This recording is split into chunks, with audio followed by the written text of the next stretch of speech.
everyone, welcome to Disha Academy. So, നമ്മുടെ NTPC undergraduate ലെവലിൻ്റെ അതായത് നമുക്ക് +2 കംപ്ലീറ്റ് ചെയ്ത അല്ലെങ്കിൽ അതിനേക്കാൾ ഹയർ ക്വാളിഫിക്കേഷനുള്ള ഏതൊരാൾക്കും എഴുതാൻ പറ്റുന്ന NTPC അണ്ടർഗ്രാജുവേറ്റിൻ്റെ നോട്ടിഫിക്കേഷൻ വന്ന കാര്യം നിങ്ങളെല്ലാവരും അറിഞ്ഞു കാണും. അപ്പോൾ ഈ എക്സാമിന് എങ്ങനെയാണ് അപ്ലൈ ചെയ്യേണ്ടത് നമുക്ക് ഒന്നിച്ചു നോക്കാം.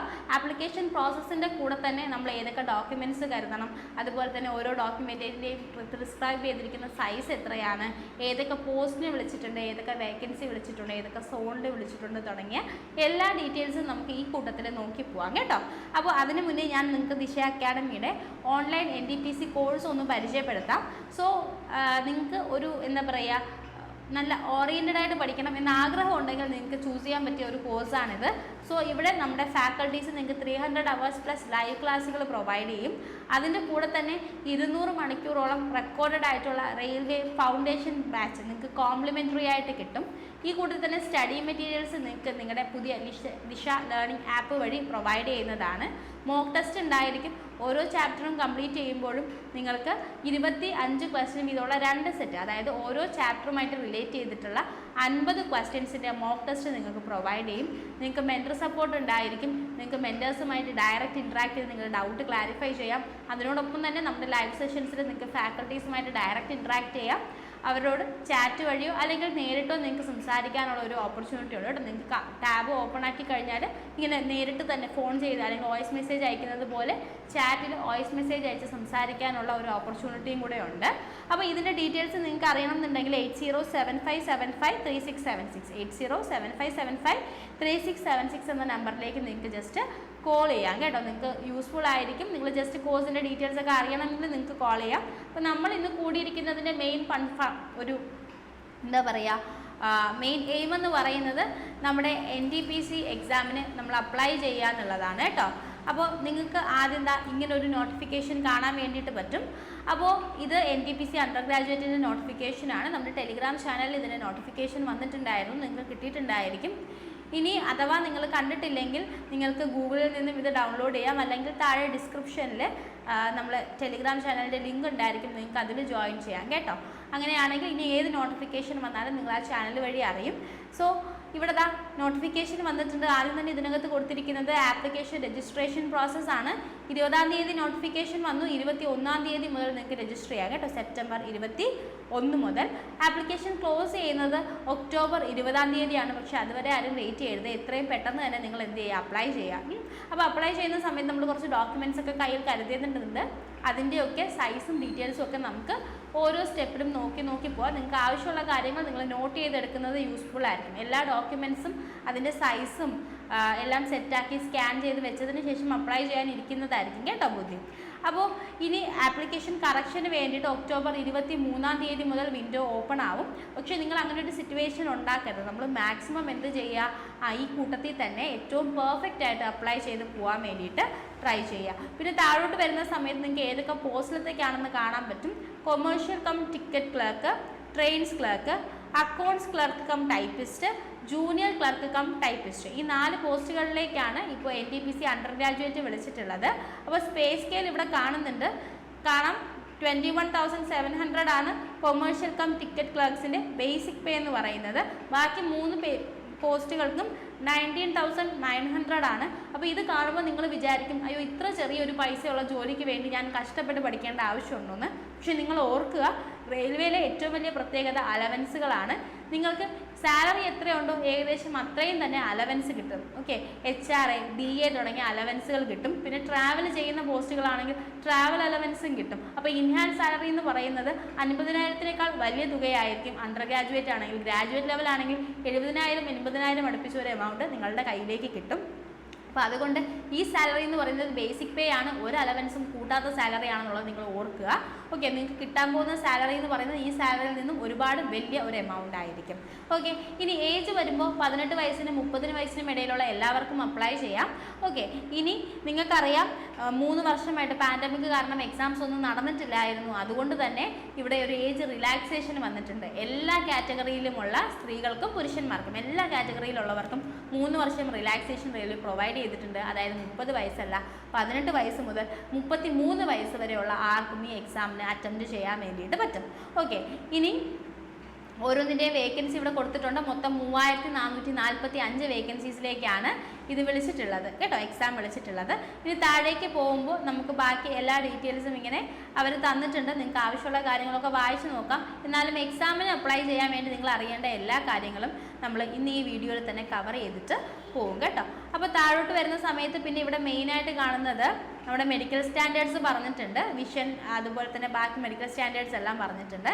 അപ്പോൾ അത് ആവശ്യമുള്ളവർക്കൊന്ന് വായിച്ചു നോക്കാം.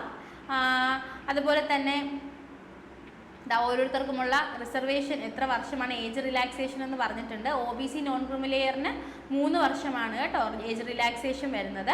അതായത് നിങ്ങൾക്ക് 33 വയസ്സ് വരെയാണ് എഴുതാൻ പറ്റുന്നതെങ്കിൽ OBC ആയിട്ടുള്ള ഒരാൾക്ക് 3 വർഷം എക്സ്ട്രാ കിട്ടും. അതായത് 36 വയസ്സ് വരെ എക്സാം എഴുതാൻ വേണ്ടിയിട്ട് പറ്റും.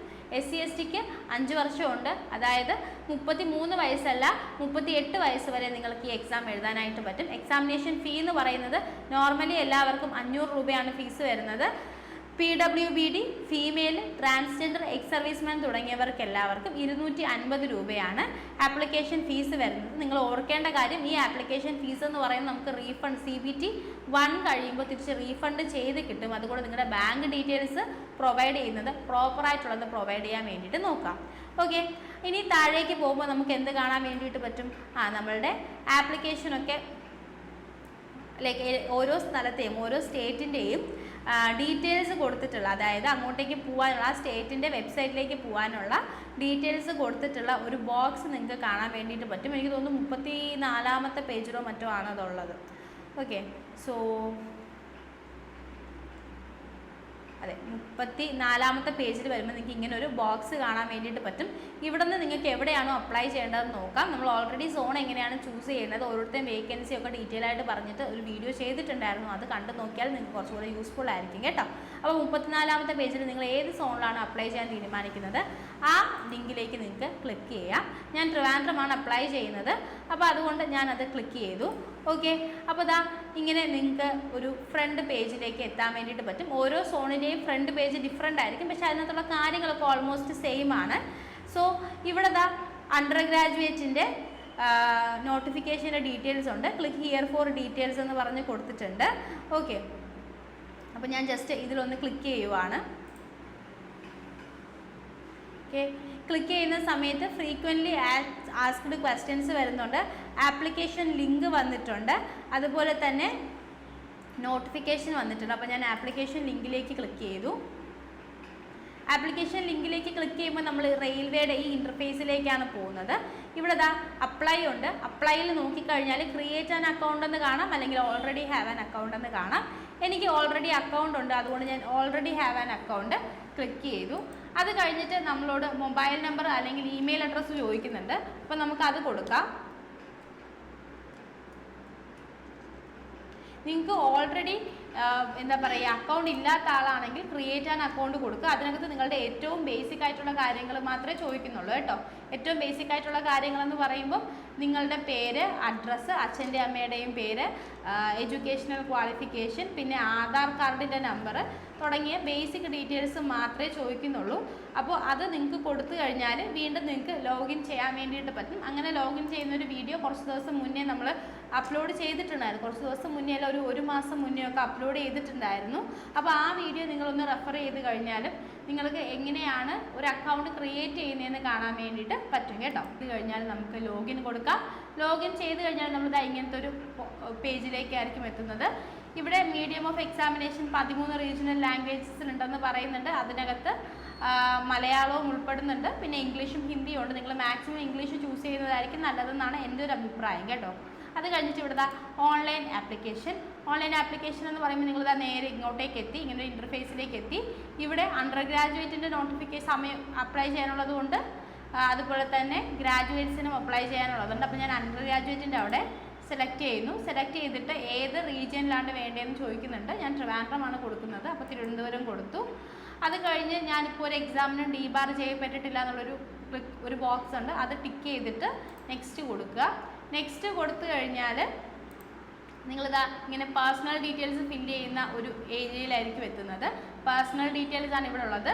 കൺട്രി ഓഫ് നാഷണാലിറ്റി ചോദിക്കുന്നുണ്ട്, നമ്മുടെ ഡേറ്റ് ഓഫ് ബർത്ത് ചോദിക്കുന്നുണ്ട്, പ്രായം ചോദിക്കുന്നുണ്ട്, ഫുൾ നെയിം, അച്ഛൻ്റെ പേര്, അമ്മയുടെ പേര്, gender, email address, mobile number, marital status, religion, mother tongue, language, എക്സാമിന് ചൂസ് ചെയ്യുന്ന ലാംഗ്വേജ്, അതുപോലെ തന്നെ നമ്മുടെ SLC ബുക്കിൽ, അതായത് SLC സർട്ടിഫിക്കറ്റിൽ നമുക്ക് മാർക്ക് ഓഫ് ഐഡൻറ്റിഫിക്കേഷൻ കാണും. ആ മാർക്ക് ഓഫ് ഐഡൻറ്റിഫിക്കേഷൻ ഇതെല്ലാം നിങ്ങളുടെ SLC സർട്ടിഫിക്കറ്റ് അടുത്ത് വെച്ച് ചെയ്യുന്നതായിരിക്കും നല്ലത്. കാരണം അതുമായിട്ടായിരിക്കും നമുക്ക് ഡോക്യുമെൻറ്റ് വെരിഫിക്കേഷന് പോകുമ്പം കമ്പാരിസൺ വരുന്നത് കേട്ടോ.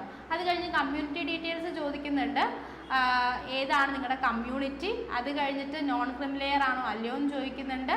അത് കഴിഞ്ഞ് ഏത് സ്റ്റേറ്റാണ് നിങ്ങൾക്ക് സർട്ടിഫിക്കറ്റ് തരുന്നതെന്ന് ചോദിക്കുന്നുണ്ട്. സർട്ടിഫിക്കറ്റ് നമ്പർ ചോദിക്കുന്നുണ്ട്. ഇഷ്യൂയിങ് അതോറിറ്റി ചോദിക്കുന്നുണ്ട്. അത് കഴിഞ്ഞ് ഡേറ്റ് ഓഫ് ഇഷ്യൂ ചോദിക്കുന്നുണ്ട്. ഈ കാര്യങ്ങളെല്ലാം തന്നെ നിങ്ങൾ ഏതെങ്കിലും ബാക്ക്വേർഡ് കാസ്റ്റിൽ പെട്ടവരാണെന്നുണ്ടെങ്കിൽ അല്ലെങ്കിൽ റിസർവേഷനുള്ള കാസ്റ്റിൽ പെട്ടവരാണെന്നുണ്ടെങ്കിൽ നിങ്ങളുടെ സർട്ടിഫിക്കറ്റിൽ കാണും. അത് നോക്കി ഫില്ല് ചെയ്യുക. എൻ്റെ പേഴ്സണൽ ഡീറ്റെയിൽസ് ആയതുകൊണ്ട് ഇതിപ്പോൾ ബ്ലർ ചെയ്തിട്ടായിരിക്കും ഉണ്ടാവുക. അതുകൊണ്ടാണ് ഞാൻ ഡീറ്റെയിൽ ആയിട്ട് പറഞ്ഞു തരുന്നത് കേട്ടോ. നമുക്ക് നമ്മുടെ പേഴ്സണൽ ഡീറ്റെയിൽസ് റിവീൽ ചെയ്യാൻ പറ്റത്തില്ലല്ലോ, അതുകൊണ്ടാണ് കേട്ടോ. അടുത്തത് പെർമനൻ്റ് അഡ്രസ്സും അതുപോലെ തന്നെ പ്രസൻറ്റ് അഡ്രസ്സും ചോദിക്കുന്നുണ്ട്. അവിടെയും ഒന്നുമില്ല. സ്റ്റേറ്റ്, ഡിസ്ട്രിക്റ്റ്, അഡ്രസ്സ്, വില്ലേജ് അല്ലെങ്കിൽ ടൗൺ, പിൻകോഡ്, ഇത്രയും കാര്യങ്ങളാണ് ചോദിച്ചേക്കുന്നത്.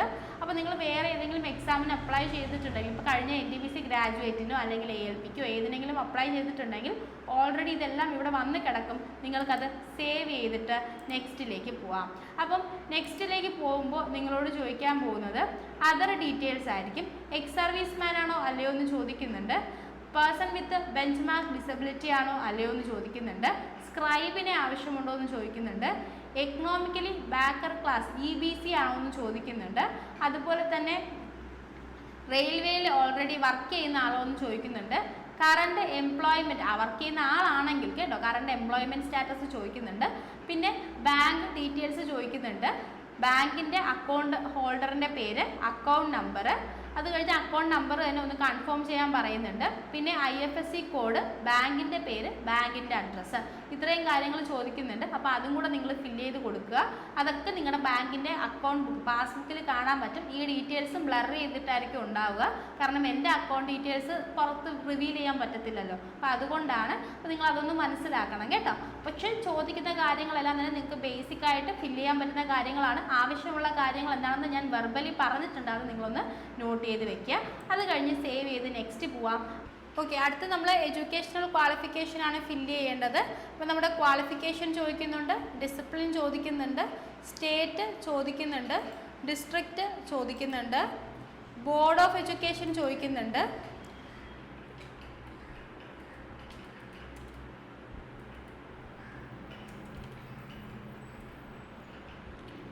റിസൾട്ട് ഡിക്ലെയർ ചെയ്ത സമയം ചോദിക്കുന്നുണ്ട്.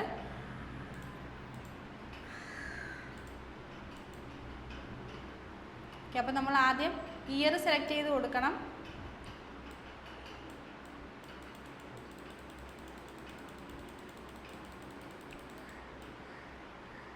അതിനുശേഷം ഡേറ്റും.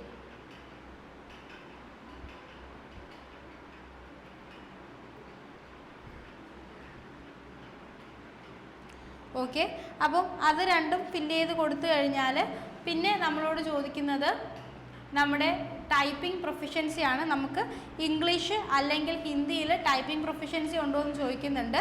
അതുപോലെ തന്നെ നമ്മൾ ആ പർട്ടിക്കുലർ എക്സാമിന് എത്ര പെർസെൻറ്റേജ് മാർക്ക് വാങ്ങിയാണ് പാസ്സായതെന്നും ചോദിക്കുന്നുണ്ട് കേട്ടോ.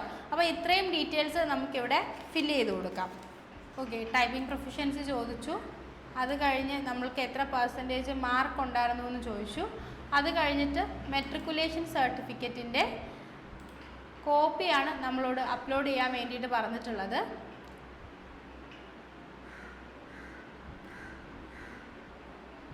അപ്പോൾ അതും കൂടെ നമുക്ക് അപ്ലൈ ചെയ്ത് കൊടുക്കാം.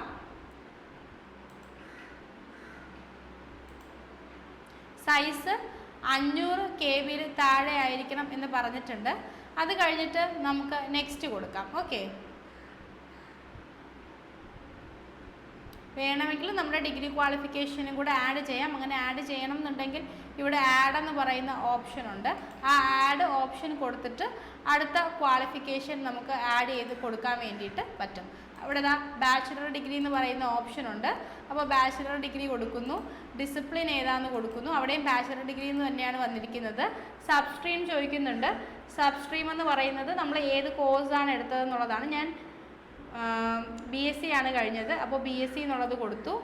അത് കഴിഞ്ഞിട്ട് സബ്ജക്റ്റും കൂടെ ഞാൻ കൊടുത്തിട്ടുണ്ട്. അത് കഴിഞ്ഞ് പിന്നെ സ്റ്റേറ്റ് ചോദിച്ചിട്ടുണ്ട്. സ്റ്റേറ്റ് നമ്മൾ കൊടുക്കുന്ന അപ്ലൈ എവിടെയാണോ ഡിഗ്രി കംപ്ലീറ്റ് ചെയ്തത് ആ സ്റ്റേറ്റ് ആണ് കേട്ടോ. അപ്പോൾ ഞാൻ ഡിഗ്രി കംപ്ലീറ്റ് ചെയ്തത് തമിഴ്നാട്ടിൽ നിന്നാണ്. അപ്പോൾ ഞാൻ തമിഴ്നാട് എന്ന് കൊടുത്തു. ഡിസ്ട്രിക്റ്റ് ചോദിക്കുന്നുണ്ട്, ചെന്നൈ ആയിരുന്നു. അത് കഴിഞ്ഞ് കോളേജ് അല്ലെങ്കിൽ യൂണിവേഴ്സിറ്റിയുടെ പേര് ചോദിച്ചിട്ടുണ്ട്. കോളേജ് അല്ലെങ്കിൽ യൂണിവേഴ്സിറ്റിയുടെ പേര് ഞാൻ പഠിച്ചത് മദ്രാസ് ക്രിസ്ത്യൻ കോളേജിലാണ് കേട്ടോ.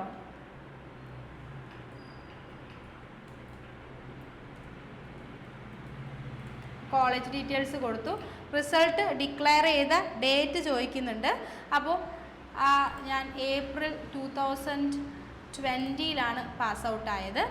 അപ്പം അതും കൂടെ കൊടുത്തു. അത് കൊടുത്തു കഴിഞ്ഞിട്ട് ഞാൻ നെക്സ്റ്റ് കൊടുത്തു. അപ്പം നെക്സ്റ്റ് കൊടുക്കുമ്പോഴേക്കും പിന്നെ ഞാൻ ഫോട്ടോയും സിഗ്നേച്ചറുമാണ് അപ്ലോഡ് ചെയ്യേണ്ടത്. അപ്പോൾ പറയുന്നുണ്ട് എന്താ പറയുക, ബ്ലർഡ് ആയിട്ടുള്ള ഡോക്യുമെൻറ്റ്സ് ഒന്നും അക്സെപ്റ്റ് ചെയ്യത്തില്ല. ഓക്കെ, അപ്പം PDF വേണം അപ്ലോഡ് ചെയ്യാൻ വേണ്ടിയിട്ട് അങ്ങനെ പറയുന്നുണ്ട്. ഇത് സർട്ടിഫിക്കറ്റിൻ്റെ കാര്യമാണ് ആദ്യം തന്നിരിക്കുന്നത്. അപ്പോൾ ആ ഡോക്യുമെൻറ്റ് നമുക്ക് സർട്ടിഫിക്കറ്റ് PDF-ൻ്റെ കാര്യമാണ് പറയുന്നത്. അത് നമുക്കൊന്ന് നോക്കാം, അത് ക്ലിയർ ആണ്. അത് കഴിഞ്ഞിട്ട് പിന്നെ നമ്മുടെ ഫോട്ടോയുടെ കാര്യം. ഓക്കെ, ഫോട്ടോയുടെ കാര്യം എൻ്റെ ഫോട്ടോയും സിഗ്നേച്ചറും ഞാൻ നേരത്തെ കഴിഞ്ഞ എക്സാമിന് അപ്ലൈ ചെയ്ത് അവിടെ കിടപ്പുണ്ട്. അത് തന്നെയാണ് ഞാൻ അപ്ലൈ ചെയ്യാൻ പോകുന്നത്. അപ്പോൾ ഇവിടെ പറയുന്നത് കളർ പാസ്പോർട്ട് സൈസ് ഫോട്ടോഗ്രാഫ് ആയിരിക്കണം എന്ന് പറയുന്നുണ്ട്. സൈസ് 35x45 mm അല്ലെങ്കിൽ 320 x 240 പിക്സൽസ് ആയിരിക്കണം എന്ന് പറയുന്നുണ്ട്. JPG അല്ലെങ്കിൽ JPEG ഫോർമാറ്റ് ആയിരിക്കണം. സൈസ് 30 KB-ക്കും 70 KB-ക്കും ഇടയിലായിരിക്കണം. അതുപോലെ തന്നെ ക്ലിയർ ആയിട്ടുള്ള ഫ്രണ്ടിലേക്ക് നോക്കി നിൽക്കുന്ന ഫോട്ടോ ആയിരിക്കണം. സെൽഫികൾ അപ്ലോഡ് ചെയ്യാൻ പാടില്ല. ക്യാപ്പ്, ഡാർക്ക് ഗ്ലാസസ് അതായത് കൂളിംഗ് ഗ്ലാസ്സുകൾ, കണ്ണാടി ഒന്നും വെക്കാൻ പാടില്ല. ഫേഷ്യൽ ഫീച്ചേഴ്സ് എല്ലാം ക്ലിയർ ആയിരിക്കണം. ഓക്കെ, അത് കഴിഞ്ഞ് സിഗ്നേച്ചറിൻ്റെ കാര്യം പറയുന്നത് വൈറ്റ് പേപ്പറിൽ ബ്ലാക്ക് അല്ലെങ്കിൽ ബ്ലൂ ഇങ്ക് പെൻ കൊണ്ട് 50 mm x 20 mm സൈസ് ബോക്സിലായിരിക്കണം സിഗ്നേച്ചർ ഇട്ടിരിക്കേണ്ടത്. സിഗ്നേച്ചർ റണ്ണിങ് ലെറ്റേഴ്സിലായിരിക്കണം, ബ്ലോക്ക് ലെറ്ററിലാവാൻ പാടില്ല. ഇമേജ് JPG അല്ലെങ്കിൽ JPEG ഫോർമാറ്റിലായിരിക്കണം. 50 mm x 20 mm സൈസ് അല്ലെങ്കിൽ 140 x 60 പിക്സൽസ് ആണ് നമ്മൾ സൈസ് കൊടുക്കേണ്ടത്. അത് കഴിഞ്ഞ് ഫോട്ടോയുടെ KB സൈസ് വരുമ്പോൾ 30 to 70 KB-ക്ക് ഇടയിലായിരിക്കണം. ഓക്കെ, അപ്പം ആപ്ലിക്കൻറ്റിൻ്റെ സിഗ്നേച്ചർ തന്നെ ആയിരിക്കണം എന്ന് എടുത്ത് പറഞ്ഞിട്ടുണ്ട്. ഈ തന്നിരിക്കുന്നതിൽ നിന്ന് എന്തെങ്കിലും മാറ്റമുള്ളതാണ് നമ്മൾ അപ്ലോഡ് ചെയ്യുന്നതെങ്കിൽ ലേറ്റർ സ്റ്റേജുകളിൽ നമ്മുടെ ആപ്ലിക്കേഷൻ റിജക്റ്റ് ആവാനുള്ള ചാൻസ് ഉണ്ട്. അത് കഴിഞ്ഞ് ഇത് സേവ് ചെയ്ത് നെക്സ്റ്റ് കൊടുക്കാം. നെക്സ്റ്റ് കൊടുക്കുമ്പോൾ നമ്മളോട് നമ്മുടെ പോസ്റ്റിൻ്റെ പ്രിഫറൻസ് ആണ് ചോദിച്ചേക്കുന്നത് കേട്ടോ. പോസ്റ്റിൻ്റെ പ്രിഫറൻസ് ആണ് ചോദിച്ചേക്കുന്നത്. അപ്പോൾ ഞാൻ എൻ്റെ പോസ്റ്റിൻ്റെ പ്രിഫറൻസ് ആണ് ഇവിടെ കൊടുക്കുന്നത്. ഓക്കെ, സോ പോസ്റ്റിൻ്റെ പ്രിഫറൻസ് കൊടുത്തു. പോസ്റ്റിൻ്റെ പ്രിഫറൻസ് കൊടുത്തതിന് ശേഷം എന്താ എൻ്റെ ഓർഡർ ഓഫ് പ്രിഫറൻസ് ഇത് തന്നെ ആയിരിക്കണം എന്ന് പറയുന്നുണ്ട്. ആ ഓർഡർ നമുക്ക് ഏത് ഓർഡറിലാണോ നമ്മൾ ജോലി പ്രിഫർ ചെയ്യുന്നത് ആ ഓർഡറിൽ തന്നെ വേണം കൊടുക്കാൻ. അത് കഴിഞ്ഞ് ഞാൻ കണ്ണിൽ ലാസിക് സർജറി ഒന്നും ചെയ്തിട്ടില്ല എന്ന് പറയുന്നൊരു ബോക്സ് ഉണ്ട്, അത് ക്ലിക്ക് ചെയ്ത് കൊടുക്കുക. അത് കഴിഞ്ഞ് ഞാൻ മാക്സിമം ഡീറ്റെയിൽസ് കറക്റ്റായിട്ടാണ് ഫില്ല് ചെയ്തതെന്ന് കൊടുക്കുക. അത് കഴിഞ്ഞ് നമ്മുടെ പ്ലേസ് കൊടുക്കുക.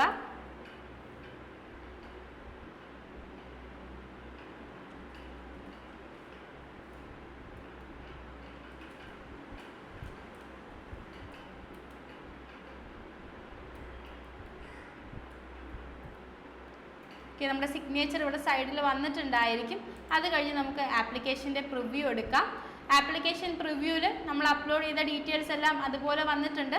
അത് ക്ലിയർ ആണോ എന്ന് നമുക്ക് ക്രോസ് ചെക്ക് ചെയ്യാം. അത് കഴിഞ്ഞ് I have rechecked the above details and found correct. എല്ലാം കറക്റ്റ് ആണെങ്കിൽ കറക്റ്റ് ആണെന്ന് കൊടുത്തു കഴിഞ്ഞാൽ സബ്മിറ്റ് കൊടുത്താൽ ആപ്ലിക്കേഷൻ സബ്മിറ്റ് ആവും. ഇവിടെ പറയുന്നുണ്ട് applicant will not be able to make any corrections in online application after submission. സബ്മിഷന് ശേഷം ഓൺലൈൻ ആപ്ലിക്കേഷനിൽ കറക്ഷൻ ഒന്നും കൊണ്ടുവരാൻ വേണ്ടിയിട്ട് പറ്റത്തില്ല. അത് കഴിഞ്ഞ് നമ്മൾ സബ്മിറ്റ് കൊടുത്തു. സബ്മിറ്റ് കൊടുത്തു കഴിഞ്ഞാൽ നമ്മൾ പേയ്മെൻറ്റ് പേജിലേക്ക് വന്നു. ഇവിടെ നിന്ന് നമുക്ക് പേയ്മെൻറ്റ് കംപ്ലീറ്റ് ചെയ്യാം. റേസർ പേയോ UPIയോ ഉപയോഗിച്ച് നമുക്ക് പേയ്മെൻറ്റ് ചെയ്യാം. പേയ്മെൻറ്റ് എന്ന് പറയുന്നത് 250 രൂപയാണ് വരുന്നത്. അപ്പോൾ നമുക്ക് എന്ത് ചെയ്യാം, അത് പേയ്മെൻറ്റും കൂടെ ചെയ്ത് കഴിഞ്ഞാൽ നമ്മുടെ ആപ്ലിക്കേഷൻ പ്രോസസ്സ് കംപ്ലീറ്റ് ആവും കേട്ടോ. അപ്പോൾ എല്ലാവർക്കും ഈ പ്രോസസ്സ് മനസ്സിലായെന്ന് ഞാൻ വിചാരിക്കുന്നു. മാക്സിമം പെട്ടെന്ന് തന്നെ അപ്ലൈ ചെയ്യുക, ഒരുപാട് ഡിലേ ആക്കരുത്. എത്രയും പെട്ടെന്ന് അപ്ലൈ ചെയ്ത് വെക്കുന്നതാണ് നല്ലത്. അപ്പോൾ നിങ്ങൾ സർട്ടിഫിക്കറ്റ് OBC അല്ലെങ്കിൽ SC/ST സർട്ടിഫിക്കറ്റ് ഒന്നും എടുത്ത് വെച്ചിട്ടില്ലെങ്കിൽ അതിന് അപ്ലൈ ചെയ്യുക. അത് എടുത്ത് വെച്ച് അതിൻ്റെ നമ്പറും കൂടെ നമ്മളോട് ഈ ആപ്ലിക്കേഷൻ്റെ കൂട്ടത്തിൽ അപ്ലോഡ് ചെയ്യാൻ പറയുന്നുണ്ട്. ആവശ്യമുള്ള ഡോക്യുമെൻറ്റ്സ് എല്ലാം എടുത്ത് വെക്കുക. ഓക്കെ, സോ നിങ്ങൾക്ക് അപ്ലൈ ചെയ്യണ പ്രോസസ്സ് ഈസി ആയിരിക്കട്ടെ. എല്ലാ ഡോക്യുമെൻറ്റ്സും എടുത്ത് വെക്കുക, നല്ലോണം പഠിക്കുക. Have A nice time, happy learning. Thank you.